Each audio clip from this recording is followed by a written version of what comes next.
Olá, meus queridos jovens do segundo ano, como estão vocês? Espero que bem.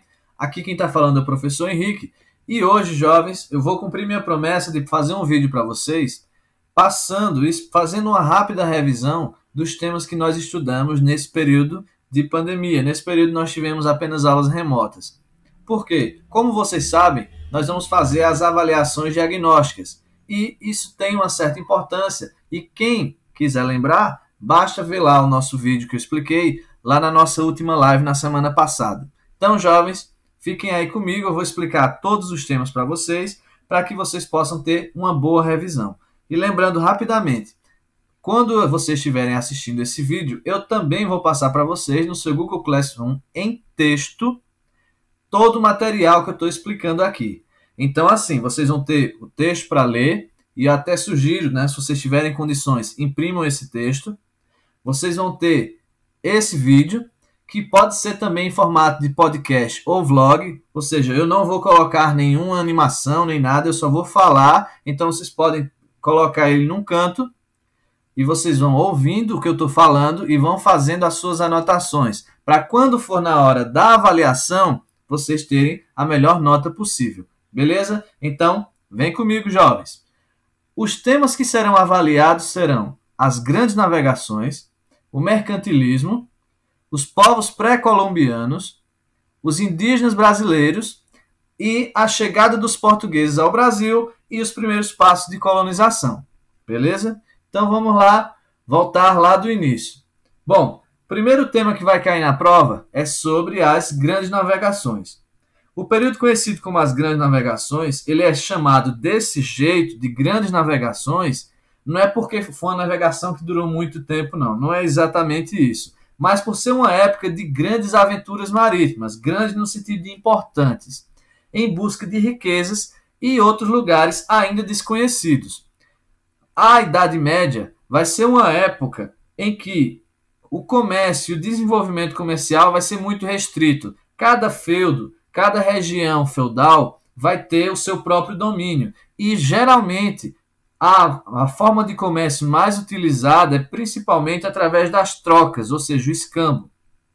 Com isso, naturalmente, houve uma queda muito grande da quantidade de moedas, ou seja, ouro e prata, disponíveis para o comércio daquela época. Então, eles acharam que, fazendo navegações e indo em direção ao Oriente, eles podiam tanto fazer comércio com as especiarias, lembrem aí o que é, as especiarias, que eram alguns alimentos, alguns temperos e tudo mais, como também poderiam fazer negócios com ouro e prata, trazer mais ouro e prata para a Europa, para assim haver novamente moedas e uma melhor circulação financeira.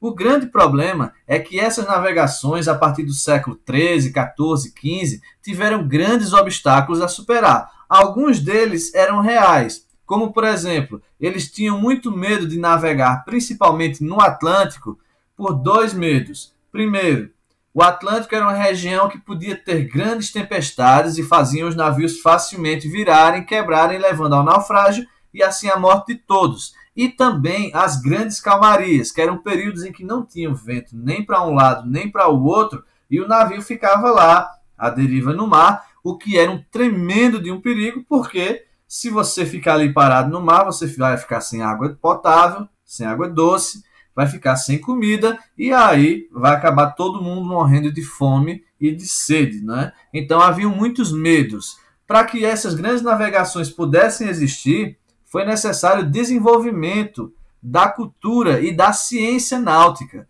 ou seja, do avanço da cultura náutica, ou seja, do avanço dos navios, o avanço dos instrumentos de navegação, para que isso pudesse ser feito de forma mais segura possível. Mesmo assim, não era muito seguro não, viu, jovens? Esses primeiros marinheiros que se lançaram nas primeiras navegações era bem complicado e às vezes você não tinha certeza se o navio que chegou, o navio que partiu, era o navio que iria chegar, né? Outro problema também eram problemas de ordem não real, mas de ordem cultural. A Igreja Católica tinha uma grande preponderância e um grande poder sobre a ciência da Idade Média. E ela dizia, por exemplo, que toda a ciência do mundo deveria estar baseada na Bíblia e não em provas reais. Esquecendo a questão religiosa, se você acredita ou não em tudo que está exposto na Bíblia, o fato é que a igreja dizia que a terra ela era plana, mais ou menos achatada, com uma abóboda, não é? Como se tivesse um todo em cima dela.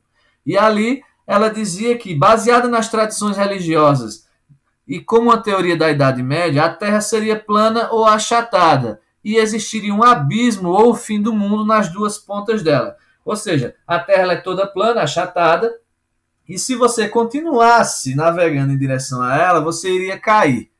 E esse cair seria em direção ao Oceano Atlântico.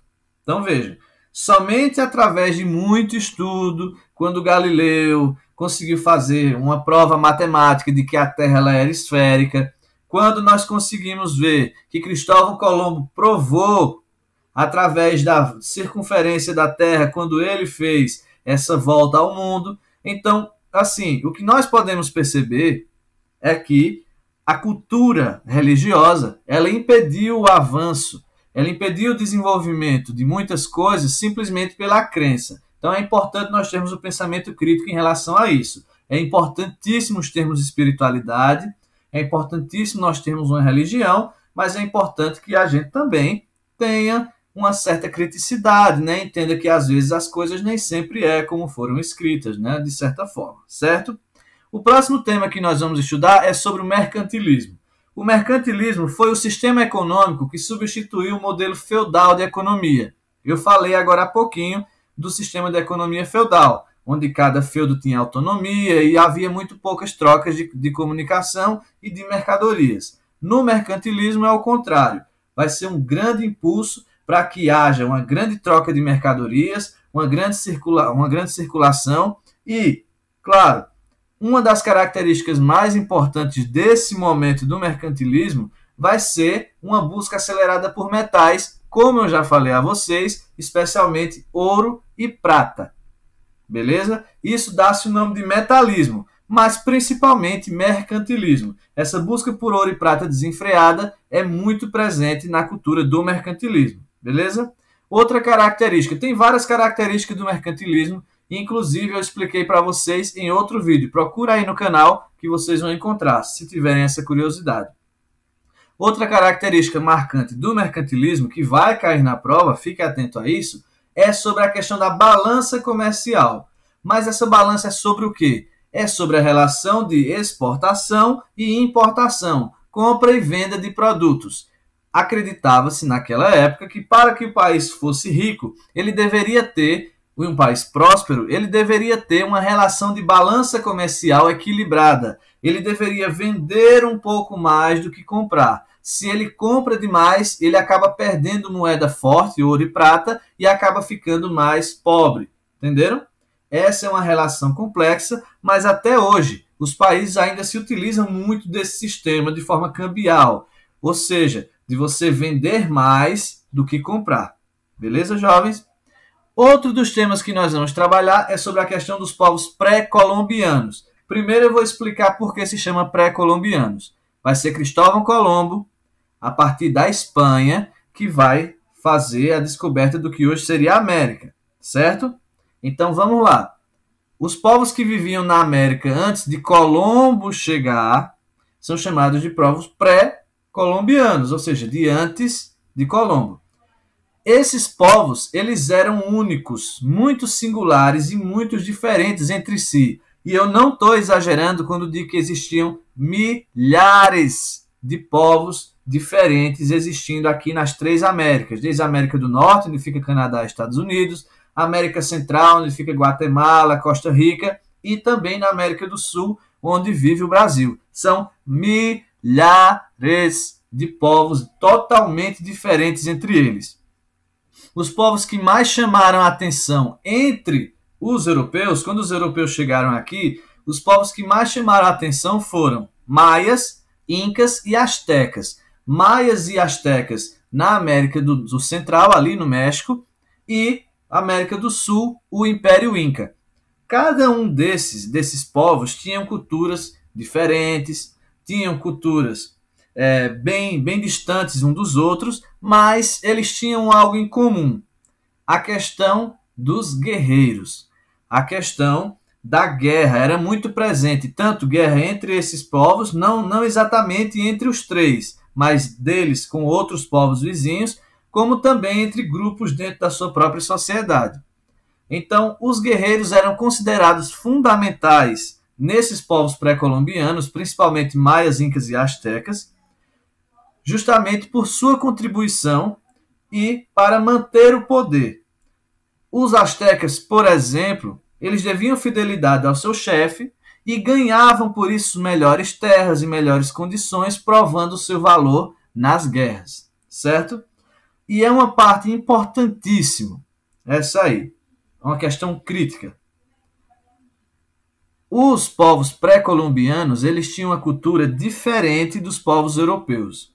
Quando os europeus chegaram aqui, eles trataram os povos pré-colombianos, ou os povos nativos da América, como inferiores. Mas isso não é verdade. Eles eram apenas diferentes, certo? Então, quando o europeu chega aqui, ele trata como se fossem bárbaros, como se fossem demoniados, pessoas que não têm Deus e tudo mais, e isso acabou levando a um preconceito gigantesco que justificou o genocídio de milhões de indígenas que foram assassinados para a dominação dos europeus. Beleza? Espero que isso fique bem claro para vocês. A cultura desses povos não é inferior a de ninguém, ela só era diferente e os europeus não enxergavam dessa forma. Bom, outro desses povos que nós vamos tratar agora são os indígenas brasileiros. Os indígenas brasileiros, eles têm uma questão fundamental. O território do Brasil é gigantesco, jovens. Gigantesco. Nosso país é maior que a Europa, certo? A Europa tem muitos e muitos povos. Alemanha, França, Itália, Noruega, tudo isso aí. Tudo isso é Europa. O Brasil é gigantesco, é continental. Então, o que é que eu quero dizer com isso? Prestem muita atenção. Se existem tantos povos na Europa, por que é que no Brasil todos os indígenas seriam iguais? É uma grande monstruosidade que é feita até os dias de hoje por alguns governos, entenda-se aí, taxar todos esses povos como índios. Tudo é índio, tudo é uma coisa só. É uma mentira, é uma fake news, é uma forma de tratar eles como se eles fossem diferentes de nós, mas não, eles são exatamente iguais a nós. Eles eram povos que viviam aqui e viviam em nações, em centenas de nações que viviam espalhadas pelo imenso território. Eles tinham costumes e hábitos diferentes e que viviam em paz ou guerra uns com os outros, como qualquer outro grupo social. Então, assim, quando nós olhamos e enxergamos os indígenas como uma coisa só, nós estamos decorrendo de um preconceito horrível. Então, eu sugiro, não façam isso. Enxerguem os indígenas como eles são. Povos que viviam em nações bem diferentes uns dos outros, com cultura muito diferente uns dos outros e que viviam em paz ou em guerra, como qualquer outro dos povos, ou da Europa, ou de qualquer outra região. Beleza? Por fim, o último tema será sobre a chegada dos portugueses ao Brasil e os primeiros passos e anos da colonização.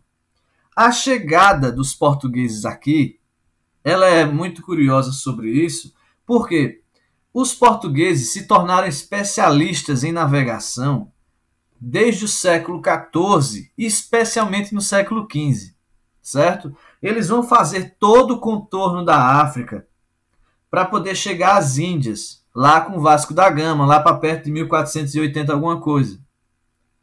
Quando isso vai ocorrer, é o ápice da forma e da inteligência náutica dos portugueses. O que é que eu quero dizer com isso? Se os portugueses eram tão bons em fazer suas navegações, eles eram realmente peritos, na época eles eram o melhor povo do mundo em navegação, como é que no início do século XVI, mais precisamente no ano de 1500, Pedro Álvares Cabral se perdeu e acaba chegando ao Brasil? Eu passei para vocês uma aula com slide, a exata rota que deveria ter sido feita e a rota que foi feita por Cabral. É impossível acreditar que alguém tenha errado tanto. se tratando de povos tão experientes no mar. Então, após muitos anos de pesquisa e debates, é que finalmente foram conseguidos documentos em Portugal que realmente confirmavam que os portugueses já sabiam da existência do Brasil antes de 1500. Eles só não haviam tomado as terras por causa dos debates de Tordesilhas, que eu já expliquei a vocês, não vai cair exatamente na prova, mas quem tiver dúvidas, volta e assista vídeo lá no canal que explica sobre isso, beleza? Então, não é aceitável que se explique e que ensine-se hoje que Pedro Álvares Cabral chegou aqui sem querer. Não foi nada sem querer, ele sabia exatamente para onde estava indo e qual a missão dele ao chegar nessa nova terra aqui, beleza? Mas tem uma questão. A viagem de Pedro Álvares Cabral era em destino às Índias. E assim que ele terminou de marcar o território brasileiro, passou pouquíssimo tempo aqui e se mandou, voltou para a Índia. Quer dizer, voltou não, né? Continuou a sua rota em direção às Índias. O Brasil, a partir de 1500 a 1530, vai ter a sua principal riqueza, o pau-brasil. Vai ser negociado com os indígenas na forma de escambo, tudo mais. Mas veja, entre os anos 1500 e 1530, apenas foram realizadas expedições de caça à pirataria de madeira do pau-brasil realizada por outros povos, como franceses e holandeses, por exemplo. O que é que isso quer dizer? Eu quero dizer que os portugueses não colonizaram o Brasil diretamente, certo? Entre 1500 e 1530, tudo que os portugueses fizeram nessa nossa região foi simplesmente colocar navios para ficar patrulhando o litoral para garantir que nenhum outro povo pudesse se apossar das terras que hoje é o Brasil. Mas a ocupação e a colonização, como eu também já expliquei em outro vídeo, só se dá a partir de 1530 com Martim de Afonso. Beleza? Bom, jovens, era isso que eu queria passar para vocês. Essa é a sua revisão. Se concentrem, estudem bem, façam a sua prova com calma, com tranquilidade.